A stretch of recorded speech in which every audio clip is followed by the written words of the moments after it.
Itu pemrogramannya itu seperti apa? Ada misi terselubung ya Anda ya. Kita mencari apa yang kita cari di Google, terus muncul jawaban yang apa yang kita cari. Itu algoritmanya itu bagaimana?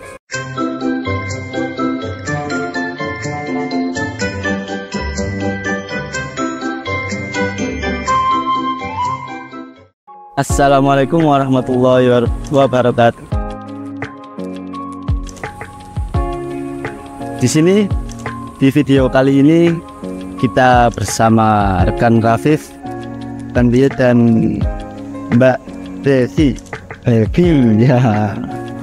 Dimana di sini kita bersama para mahasiswa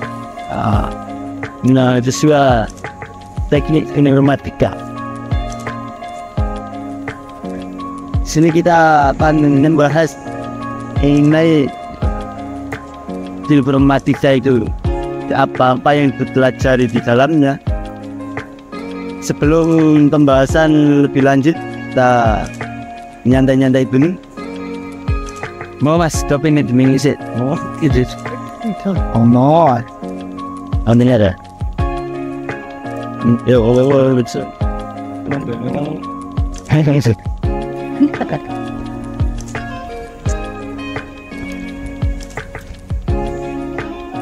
Udah.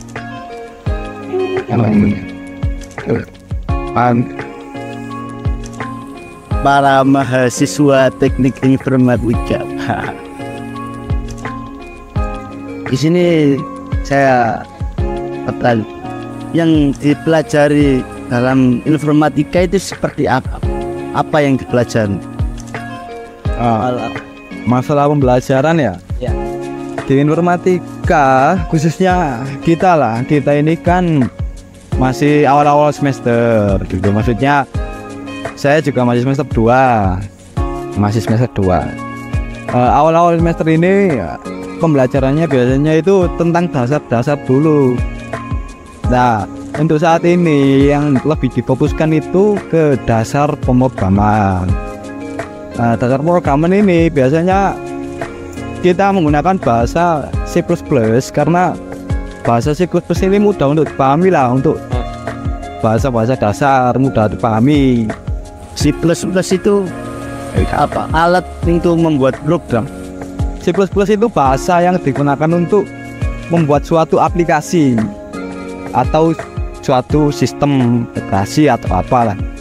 Pokoknya C++ ini bahasa pemrograman, entah itu program sistem, program aplikasi. Ngomong-ngomong soal pemrograman ya mas, saya bertanya, biasanya kalau kita mencari apapun semisal di Google lah, kita mencari apa atau apa, kan muncul jawaban yang apa kita pertanyakan. Itu pemrogramannya itu seperti apa? Mungkin sebelum ke pemrograman harus diketahui bahwa sebelum kita membuat suatu program kita harus membuat yang namanya algoritma. Itu algoritma itu berarti konsep. Algoritma itu konsep dasar lah bahasanya, rancangan dasar sebelum kita membuat program. Jadi kita tahu tujuan kita, program kita ini apa. Nah, itu mungkin secara umum. Terus algoritma yang kayak Google yang saya pertanyakan tadi, kita mencari apa yang kita cari di Google, terus muncul jawaban yang apa yang kita cari. Itu algoritmanya itu bagaimana? Jadi gini, sebelum kita membuat suatu program kita akan membuat algoritma dulu. Nah, di dalam suatu algoritma itu ada yang namanya algoritma searching. Ya.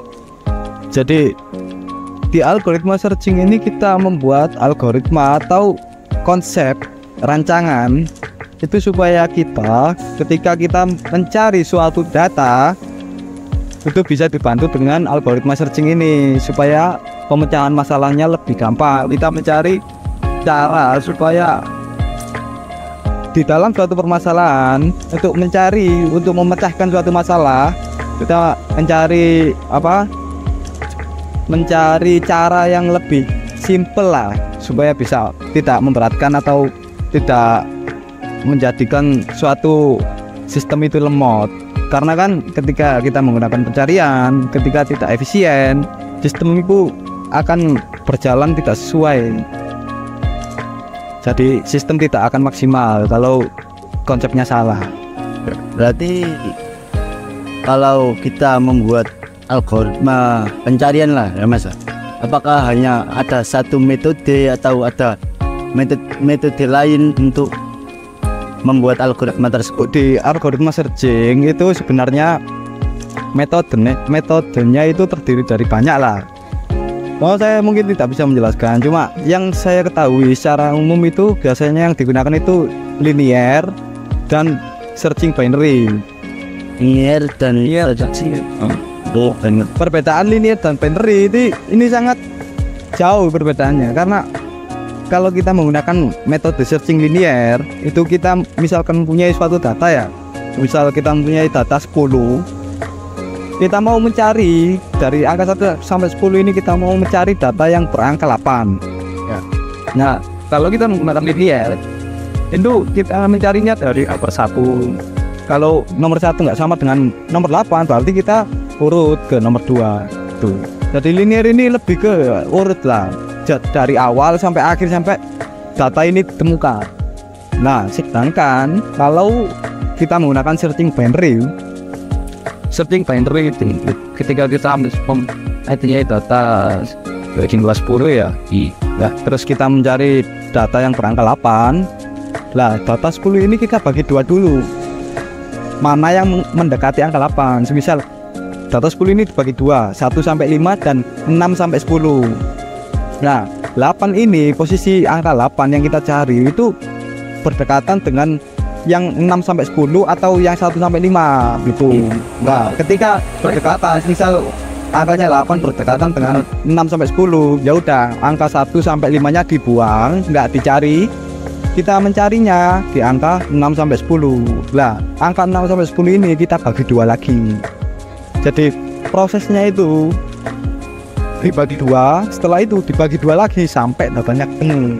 Berarti lebih mudah di algoritma searching binary misalnya. Kan lebih mudah, tapi untuk beberapa permasalahan itu lebih efisien menggunakan algoritma searching binary. Karena bagi dia mana yang lebih mendekati data yang kita cari. Nyantai dulu Mas, tak ada apaan sih ya.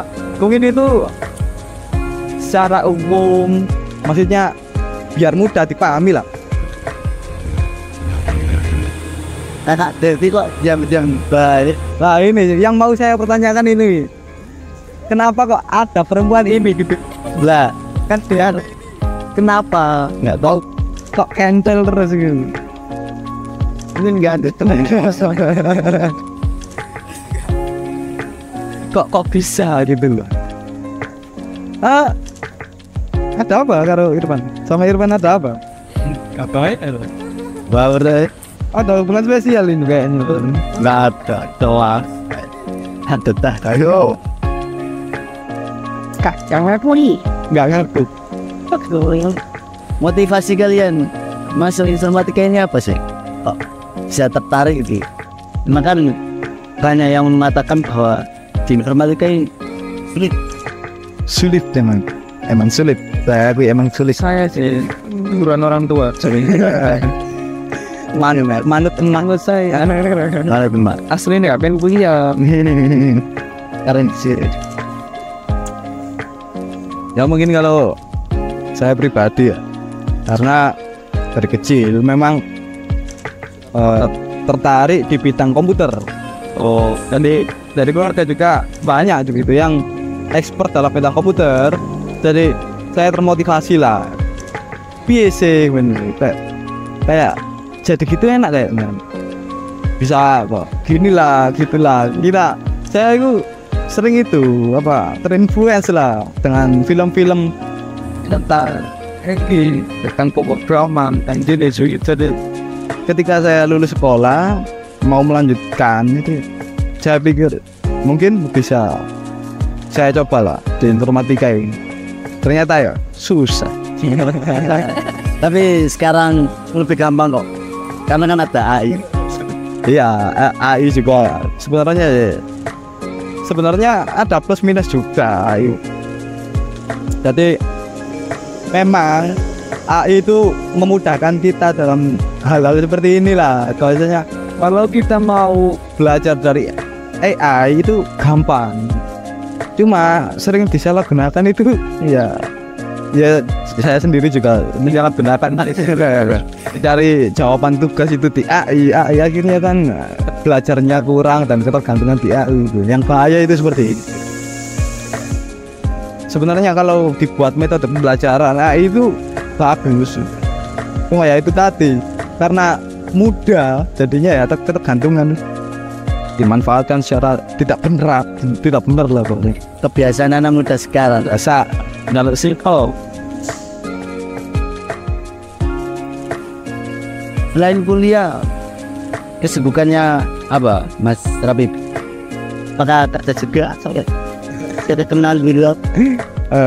Untuk saya pribadi itu di samping saya kuliah saya juga kerja di dalam dunia pendidikan, yaitu di sekolahan. Iya. Macam guru? Enggak guru lah, nggak boleh.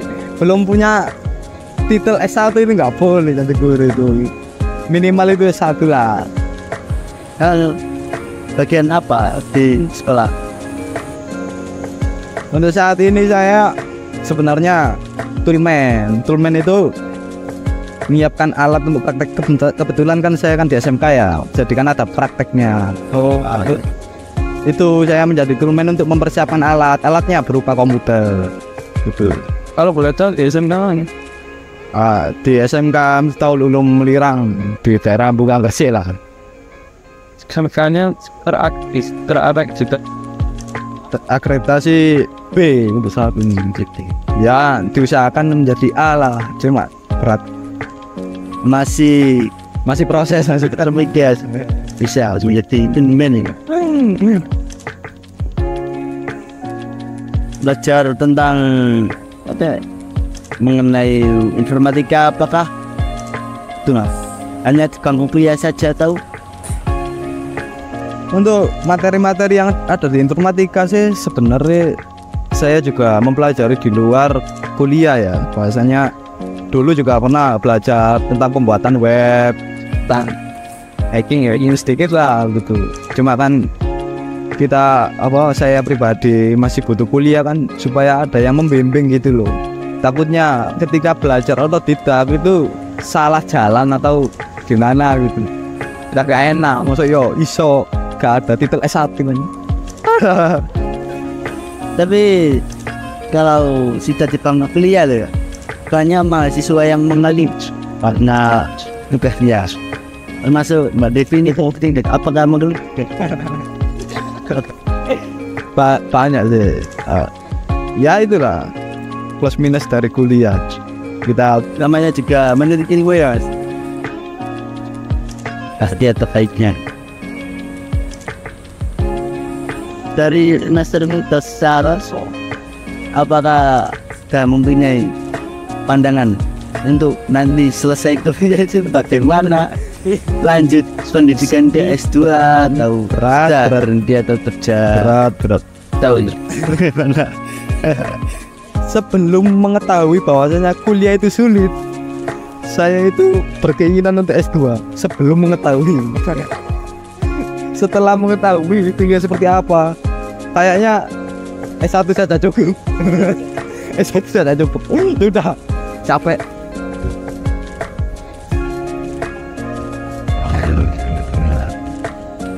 Tapi banyak yang mengatakan bahwa pendidikan itu penting.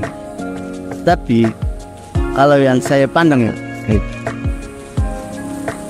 meskipun banyak orang yang tidak mempunyai titel S1, selesai kuliahnya pun mereka masih bingung mau apa, kerja atau usaha. Kerja pun juga sulit. Ya itulah di bangku kuliah sebenarnya kan yang saya dengar dari teman-teman yang sudah lulus seperti itu ya. Yang apa? Yang lulus itu dia itu langsung kerja, langsung bisa hidup enak lah bahasanya. Itu yang saya dengar itu kalau kuliah jangan berpacu pada pembelajaran saja, pembelajaran dalam kampus saja. Tapi kita juga harus belajar di dunia luar juga.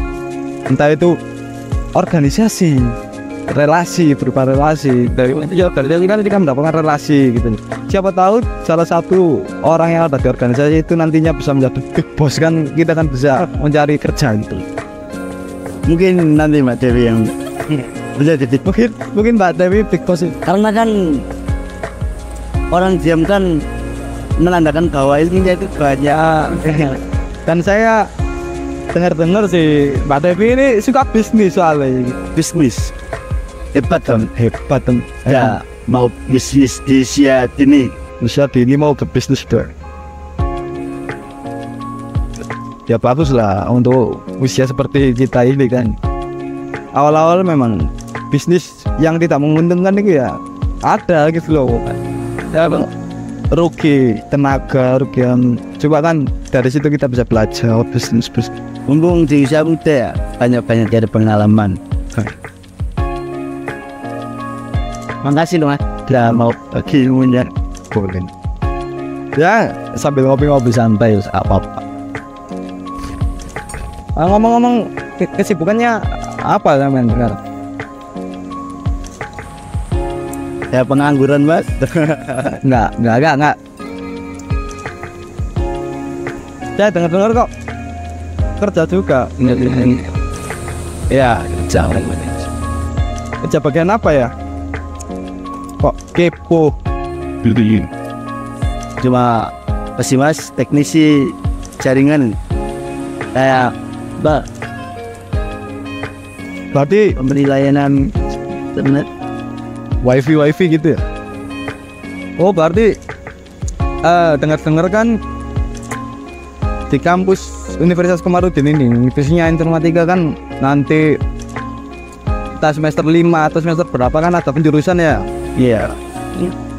Berarti sampean ini kan sudah ada pandangan ya kalau penjurusan nanti kan ada 3 itu, ada sistem cerdas, rekayasa perangkat lunak, terus jaringan.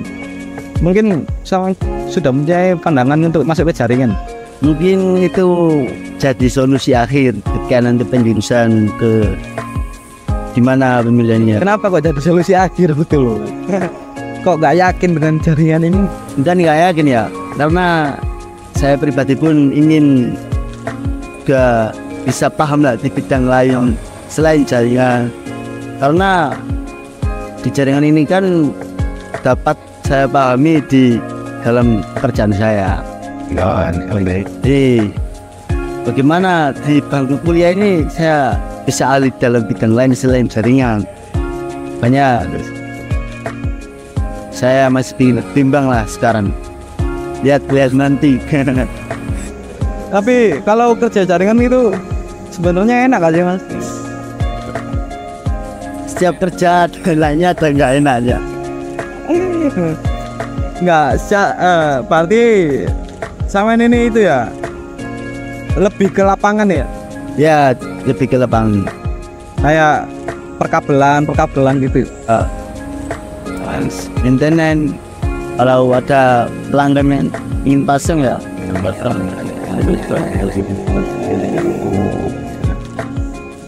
Oh iya Mbak Dewi, bisnis apa saja sekarang Mbak? Kok kedengarannya kok teman-teman ini Dewi itu bisnis apa sih ini gitu loh? Kok kayak yang menjanjikan aku mau jadi karyawan sampean, gak apa-apa toh. Bagaimana mau jadi karyawan? Ngomongnya saja bisnisnya lagi mau. Oh, lagi mogok. Kenapa Mbak? Gak mogok Mbak? Gua mau cerita alasannya. Kok Anda mengetahui ya? Kok aneh ya? Ada apa ini? Ya, karena Terselubung. Ada misi terselubung ya Anda ya? bisa ngobrol lah. Hanya lah sebelum-sebelumnya. Sama selain di kampus ada organisasi yang diikuti atau gimana? Ada. Kok dari cara bicaranya kok lancar gitu, enak, Lancar pembawaannya. sih, saya juga belajar. Organisasi apa kira-kira? Itu organisasi di desa tempat tinggal. Di kampus nggak ikut organisasi? Kalau di kampus cukup itu organisasi jurusan 5. Rima ya.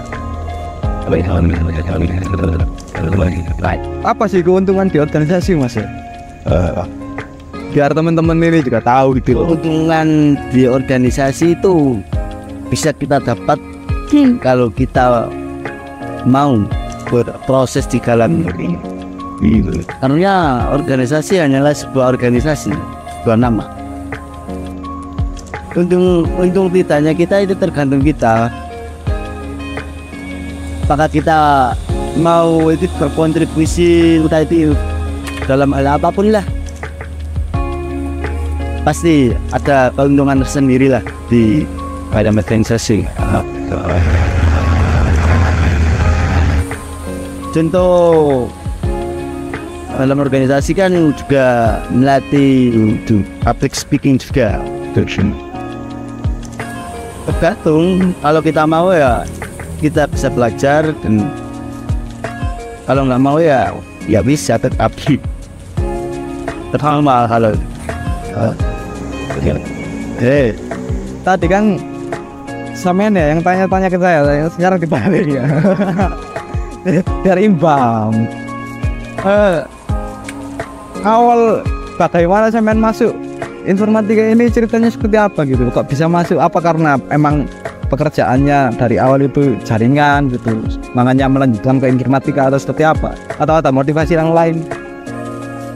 Jujur dari kerja saya jaringan, terus sebelumnya sekolah saya juga di teknik komputer lah. Ya memang bisa dikatakan saya mengikuti arus, apa yang sudah saya ambil saya teruskan lah. Dan ya ada ketertarikan sih dari informatika dari emitter. Karena kan kalau bicara soal informatika kan luas ya, seperti jaringan, kita bisa belajar pemrograman lah apa saja.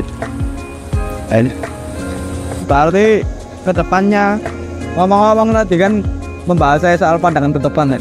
Kalau kayak Pali ya, pandangan ke depan sampean ini gimana nih? Apakah mengikuti arus kayak tadi ya, semisal sudah bekerja di jaringan, nantinya ketika sudah lulus mengupgrade ke pekerjaan jaringan itu, atau mau mengambil pekerjaan yang lain, atau mau bisnis atau gimana? Pandangan untuk hal ini. Jujur di sini juga saya masih bingung terkait ke depan saya harus bagaimana. Karena kalau kita pandang soal jaringan seperti kita bisnis lah, soal penyedia layanan internet. Sekarang kan sudah banyak orang yang merintis di bidang situ sih mas. Jadi kalau saya merintis bisnis ke situ sih enggak deh, karena kan sudah merata. Hampir di setiap daerah ada orang yang membuat jasa seperti itu. Ya masih bingung. Tapi semua kan kembalinya kan pada diri sendiri sih mas. Entah itu kuliah enggaknya nanti kedepannya bagaimana. Oke. Terus ini apa? Untuk ke depan nih berarti nggak bisnis? Gimana? Ya kemauannya sih mau bisnis ya. Mau dia tetap bisnis ya. Cuma kalau nggak ya ngikut arus berarti. Mungkin untuk akhir video saya melanjutkan pertanyaan satu saja karena itu sore juga. Sekarang kan sudah waktunya itu anak-anak yang sekolah SMK atau SMA itu sudah mau lulus semua. Terus itu mereka juga pasti bimbang, termasuk saya dulu juga, antara lanjut kuliah atau kerja. Karena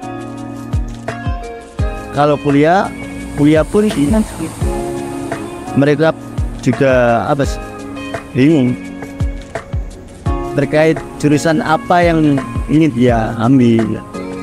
Kalau mereka tidak mempunyai ketertarikan lah dalam hanya ingin melanjutkan pendidikan di universitas. Mungkin di sini sampean bisa memotivasi anak-anak untuk di kuliah di bidang informatika ini seperti apa. Karena yang seperti yang saya bicarakan tadi kan, bahwa di informatika kan sulit. Mungkin anak-anak sekolah bisa dimotivasi lah, karena kalau di informatika ini enggak sesulit yang dia bayangkan, juga bisa menyenangkan. Mas? Ya mungkin ini nggak motivasi, cuma saya mau menyampaikan kalau memang mau melanjutkan ke dunia perkuliahan, lanjutkan saja. Entah itu masuk ke jurusan apa, apalagi tertarik ke jurusan informatika. Tadi yang disampaikan Mas Rio kan, jenjang untuk kita mencari pekerjaan ketika kita sudah lulus dalam teknik informatika kan makin luas gitu loh, lebih mudah. Soalnya kan sekarang untuk zaman saat ini kan semua serba teknologi gitu. Nah, untuk yang memang mau kuliah, saran saya sih kuliah saja. Nanti kalau semisal terhambat masalah biaya, itu kan ada yang namanya KIP, Kartu Indonesia Pintar, itu juga bisa solusi untuk orang yang kurang mampu lah, semisal gitu. Teman-teman saya juga banyak kok yang KIP gitu. Jadi nggak menjadi masalah lah untuk pembiayaan, semisal tidak ada biaya atau apapun. Masalah ketertarikan, ya memang sih di perkuliahan informatika ini kan ada sisi yang dari males lah bahasanya gitu kan, yang membuat malas kita, kayak tugas kayak apa. Tapi ada sisi positifnya juga gitu loh. Contohnya kita bisa mempunyai relasi baru, entah itu kita bisa ikut organisasi informatika kayak masnya tadi kan, gimana atau apa. Terus semakin kita belajar di informatika, semakin bisa kita mempelajari ilmu yang ada di teknik informatika, pekerjaan nantinya itu akan semakin gampang. Yang kebanyakan perusahaan sekarang butuh anak lulusan informatika kan pemrograman, kayak atau di jaringan maksudnya. Kayak sekarang kan yang viral gitu kan, kayak AI gitu kan, dan juga viral. Banyak kan sekarang ya. Banyak kan gitu. Jadi ya saya sudah kuliah saja. Memang ada hal yang tidak mengenakan, tapi di balik itu juga banyak hal yang mengenakan. Ya mungkin itu kalau motivasi memang benar-benar mau melanjutkan kuliah. Terima kasih karena sudah membagi ilmunya tentang informatika. Semoga bermanfaat juga. Sekian video kali ini saya akhiri. Wassalamualaikum warahmatullahi wabarakatuh.